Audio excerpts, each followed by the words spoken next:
思いっきり肩の力も抜いてますし、思いっきり押してもらっていいですよ。全然楽なんです。別に腕両手の力じゃなくても、はぁでってポンっていけるように。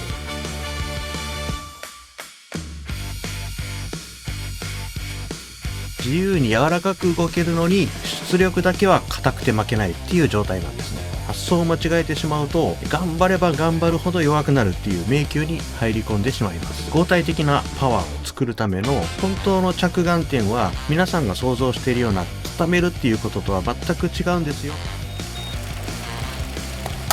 今日はですね、いろんなスポーツをやっている人にこそ伝えたい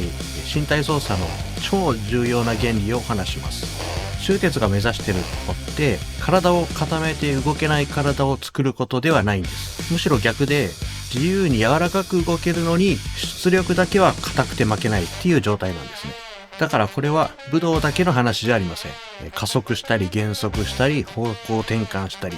投げたり打ったり実際の動きの中でこそ発揮される強さの話になります。終鉄の力って受けた側から見るとまさにね合体みたいに感じるんですね。だから、外から見てる人ほど体を固めてるんだなって思いがちなんですけれども、ここがねすごい誤解されやすい部分なんですね。合体的なパワーを作るための本当の着眼点は皆さんが想像しているような固めるっていうこととは全く違うんですよっていう話をしたいと思います。今日はその方向性をしっかり整理していきたいと思います。合体っぽい威力っていうのは相手が触れた瞬間にその方向に対して力が逃げなかったり潰れない。でも合体っぽい威力っていうのは例えば触れた瞬間であるとか物に力を加えた瞬間、その時に力が一切逃げない、潰れないっていう風に感じる現象のことなんですね。で、この現象としての合体感っていうのがあるのは確かなんです。でもね、その、裏側で起きている現象は実はね、ただ単にギュッと固めていることとは違うんですよね。その正体は何かっていうと、力をこの通す方向にだけ短い時間のタイミングで一気にプッと揃える。この方向性とタイミングが揃った時に、外からは一見ね、合体に見えるような力が発揮されるっていうことです。ここがね、とっても重要なポイントなんですね。楽だけど、染井さんが押してる方向だけは僕は分かってて、そこに対しては力を発しているので強い。で、違法性がある力だとここにピタッと力を使っておけばその他の方向には強さは必要ないわけなんですよ。必要な方向にだけ力を揃えていられるので、ある意味楽なんですよね。こういかないようにもしないといけない、こう上がらないようにしないといけないわけじゃなくて、そこ押されてるところにこう来てると思ってピタッと押さえてるので楽なんですよ。余計なことをしてないので。だからすごい疲れてない、全然疲れてる感じはないんですけど、要はあっちにもこっちにも強いっていう状態を作らなくていいから楽っていうことなんですよ。これが僕が言ってる脇が締まった状態なんで、脇に限らずなんですよね。動けるところは自由に動けた状態だけどキューって揃ってるっていう状態。じゃあこれは何が大事かっていうと、やっぱり両手の力じゃなくてもでってね、ポンっていけるように。皆さんが陥りがちな誤解からお話をします。何かっていうとね、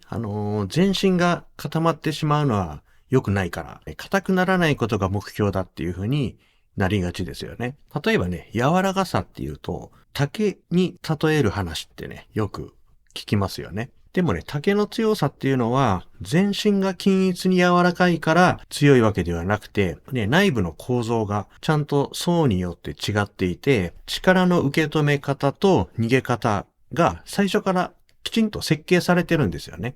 テンセグリティもね、同じなんですね。これはね、とっても重要な感覚として、終鉄でもいつも指導しています。本来は張力、引っ張ってる力と圧縮、硬い部分ですね。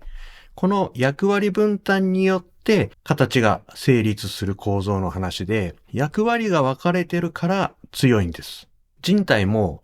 固定点がないと力が返らないし、逆にね、散らす場所がないと壊れてしまいます。人間の体には関節がたくさんあってね、連動して動きますので、単純な計算では予測できない複雑なシステムになってますから、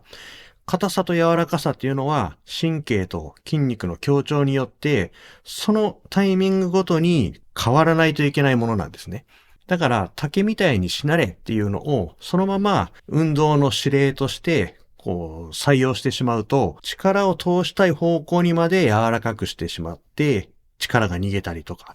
結局威力が自分の中に逃げてしまうと。終鉄のトレーニングは見た目の印象とかね、あと受ける印象とは、